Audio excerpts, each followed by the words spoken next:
ಒಂದು ಪಟ್ಟಣದಲ್ಲಿ ಶ್ರೀ ವೀರನಾರಾಯಣ ಸ್ವಾಮಿ ದೇವಸ್ಥಾನವಿತ್ತು. ಅನೇಕ ಭಕ್ತರು ನಿತ್ಯವೂ ದೇವಸ್ಥಾನಕ್ಕೆ ಬಂದು ವಿವಿಧ ಸೇವೆಗಳನ್ನು ಮಾಡುತ್ತಿದ್ದರು. ದೇವಸ್ಥಾನದಲ್ಲಿ ಆಗಾಗ ಪ್ರವಚನ, ಸತ್ಸಂಗ ಮುಂತಾದ ಧಾರ್ಮಿಕ ಕಾರ್ಯಕ್ರಮಗಳೂ ನಡೆಯುತ್ತಿದ್ದವು. ಈ ಪಟ್ಟಣದಲ್ಲಿದ್ದ ಒಬ್ಬ ವ್ಯಾಪಾರಿ ನಿತ್ಯವೂ ಬೆಳಗ್ಗೆ ಶ್ರೀ ಸ್ವಾಮಿಯ ದೇವಸ್ಥಾನಕ್ಕೆ ಬಂದು ದೇವರಿಗೆ ಪೂಜೆ ಸಲ್ಲಿಸಿ ಹೊರಬರುವಾಗ ಅಲ್ಲಿರುವ ಭಿಕ್ಷುಕರಿಗೆ ಪ್ರತಿದಿನ ತಪ್ಪದೆ 2 ರೂಪಾಯಿಯನ್ನು ನೀಡುತ್ತಿದ್ದ. ಬಳಿಕ ಅಂಗಡಿಗೆ ಹೋಗಿ ನ್ಯಾಯಧರ್ಮದಿಂದ ತನ್ನ ವ್ಯಾಪಾರವನ್ನು ಆರಂಭಿಸುತ್ತಿದ್ದ. ಒಂದು ದಿನ ವ್ಯಾಪಾರಿಯು ಎಂದಿನಂತೆ ದೇವಸ್ಥಾನಕ್ಕೆ ಹೋಗಿ ಪೂಜೆ ಮಾಡಿ ಹೊರಬರುತ್ತಾನೆ.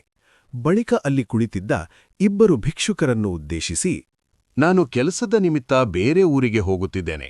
ಇನ್ನು 3 ತಿಂಗಳು ಈ ಕಡೆ ಬರಲಾಗದು. ಹಾಗಾಗಿ ತಗೊಳ್ಳಿ ಎಂದು ಇಬ್ಬರಿಗೂ ತಲಾ 360 ರೂಪಾಯಿ ಭಿಕ್ಷೆಯನ್ನಾಗಿ ನೀಡಿ ತನ್ನ ಕೆಲಸ ಮುಂದುವರೆಸಿದ. ಅಷ್ಟೊಂದು ಹಣ ಒಮ್ಮೆಲೇ ದೊರಕಿದ ಕೂಡಲೇ ಇಬ್ಬರೂ ಭಿಕ್ಷುಕರಿಗೂ ಅಪಾರ ಸಂತೋಷವಾಯಿತು. ಮೊದಲ ಭಿಕ್ಷುಕ ಕುಣಿದಾಡುತ್ತಾ, ಇವತ್ತು ಒಮ್ಮೆಲೆ ಎಷ್ಟೊಂದು ಹಣ ಸಿಕ್ಕಿತು, ಇವತ್ತು ಭರ್ಜರಿ ಊಟ ಮಾಡಬೇಕು, ಮಜಾ ಮಾಡಬೇಕು ಎಂದುಕೊಳ್ಳುತ್ತಾ ಅಲ್ಲಿಂದ ಹೊರಟ. ಆದರೆ ಇನ್ನೊಬ್ಬ ಭಿಕ್ಷುಕ ಈ ಹಣವನ್ನು ಏನು ಮಾಡುವುದು ಎಂದು ಯೋಚಿಸುವಾಗ ಸತ್ಸಂಗವನ್ನು ಉದ್ದೇಶಿಸಿ ಮಾತನಾಡುತ್ತಿದ್ದ ಸ್ವಾಮೀಜಿಯೊಬ್ಬರು ತಮ್ಮ ಪ್ರವಚನದಲ್ಲಿ ಹೇಳುತ್ತಾ, ಆಕಸ್ಮಿಕವಾಗಿ ಬಂದ ಧನವನ್ನು ವಿವೇಚನೆಯಿಂದ ಬಳಸಬೇಕು, ಅದನ್ನು ಸನ್ಮಾರ್ಗದ ಮೂಲಕ ವೃದ್ಧಿಸಬೇಕು ಎಂದು ದೃಷ್ಟಾಂತದೊಂದಿಗೆ ವಿವರಿಸುತ್ತಿದ್ದರು. ಅದನ್ನು ಆಲಿಸುತ್ತಾ ಹಣವನ್ನು ಹೇಗೆ ಬಳಸಿಕೊಂಡರೆ ಒಳ್ಳೆಯದು ಎಂದು ಯೋಚಿಸುತ್ತಿದ್ದ. ಆಗಲೇ ಭಕ್ತನೊಬ್ಬ, ಇಲ್ಲಿ ತೆಂಗಿನಕಾಯಿ ಎಲ್ಲಿ ಸಿಗ್ತದೆ ಎಂದು ಕೇಳಿದರು.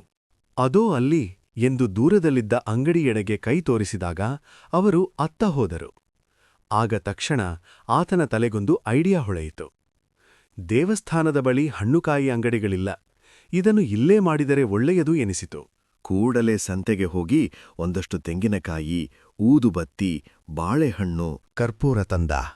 ಅವೆಲ್ಲವನ್ನು ದೇವಸ್ಥಾನದ ಮುಂದೆ ಜೋಡಿಸಿಟ್ಟು ಮಾರಾತೊಡಗಿದ. ಇದರಿಂದ ಹಣ ಗಳಿಸಿದ. ಹಣ್ಣುಕಾಯಿಗಳ ಜೊತೆಗೆ ಹೂವುಗಳನ್ನು ಮಾರಾತೊಡಗಿದ.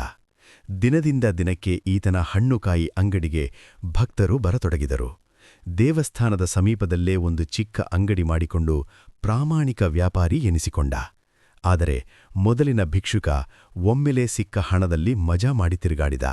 ಹಣ ಖಾಲಿಯಾದ ಮೇಲೆ ಮತ್ತೆ ಭಿಕ್ಷೆ ಬೀಳುವುದನ್ನು ಮುಂದುವರಿಸಿದ. ಹೀಗೆ ದಿನಗಳು ಉರುಳಿದವು. 3 ತಿಂಗಳ ಕೆಲಸದ ನಿಮಿತ್ತ ಬೇರೆ ಊರಿಗೆ ಹೋಗಿದ್ದ ವ್ಯಾಪಾರಿ ಹಿಂತಿರುಗಿ ಬರುತ್ತಾನೆ. ಎಂದಿನಂತೆ ದೇವಾಲಯಕ್ಕೆ ಹೋಗಿ ದರ್ಶನ ಮಾಡಿ ಭಿಕ್ಷುಕರಿಗೆ ಹಣ ಹಾಕಲು ಮುಂದಾಗುತ್ತಾನೆ. ಆಗ ಒಬ್ಬನೇ ಒಬ್ಬ ಭಿಕ್ಷುಕ ಇರುವುದನ್ನು ನೋಡಿ ಇನ್ನೊಬ್ಬಾತ ಎಲ್ಲಿ ಹೋದ ಎಂದು ಕೇಳುತ್ತಾನೆ. ಇನ್ನೊಬ್ಬಾತ ಎಲ್ಲಿ ಹೋದಾಲ ಎಂದು ಕೇಳುತ್ತಾನೆ. ಆಗ ನನಗೆ ಗೊತ್ತಿಲ್ಲ ಎಂದು ಭಿಕ್ಷುಕ ನಿರಾಸೆಯಿಂದ ಹೇಳುತ್ತಾನೆ. ಆಗ ವ್ಯಕ್ತಿಯೊಬ್ಬ ಬಂದು ವ್ಯಾಪಾರಿಗೆ ನಮಸ್ಕರಿಸುತ್ತಾನೆ. ಆ ಇನ್ನೊಬ್ಬ ಭಿಕ್ಷುಕ, ನಾನೇ ಸ್ವಾಮಿ.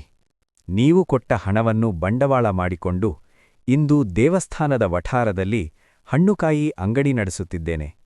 ನಿಮ್ಮಿಂದಾಗಿ ಈ ಸ್ಥಿತಿಗೆ ಬಂದು ನಿಂತಿದ್ದೇನೆ ಎಂದು ತನ್ನ ವೃತ್ತಾಂಶ ಹೇಳಿ ಕೃತಜ್ಞತೆ ಸಲ್ಲಿಸಿದ. ಆಗ ವ್ಯಾಪಾರಿಯು, ಇಲ್ಲ, ನಾನು ಹಣವನ್ನಷ್ಟೇ ನೀಡಿದ್ದೇನೆ. ಅದನ್ನು ಸದುಪಯೋಗಪಡಿಸಿಕೊಂಡ ಕಾರಣ ನೀನು ಅಭಿವೃದ್ಧಿ ಹೊಂದಿದ್ದೀಯಾ. ನಿನಗೆ ಕೊಟ್ಟಷ್ಟೇ ಹಣ ಅಲ್ಲಿ ಭಿಕ್ಷೆ ಬೇಡಲು ಕೂತಿದ್ದ ವ್ಯಕ್ತಿಗೆ ನೀಡಿದ್ದೇನೆ. ಆದರೆ ಆತನ ಸ್ಥಿತಿಯಲ್ಲಿ ಒಂದಿನಿತೂ ಬದಲಾಗಿಲ್ಲ ಎಂದ. ಆಗ ಹಣ್ಣುಕಾಯಿ ಮಾರುವಾತನು, ಹೌದು, ದೇವಸ್ಥಾನದಲ್ಲಿ ನಡೆಯುತ್ತಿದ್ದ ಸತ್ಸಂಗದಲ್ಲಿ ಪೂಜ್ಯರ ಮಾತುಗಳು ನನ್ನ ಬದುಕಿನ ಪರಿವರ್ತನೆಗೆ ಕಾರಣವಾಯಿತು.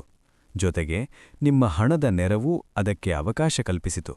ಎಲ್ಲವೂ ಭಗವಂತನ ಲೀಲೆ ಎಂದರು.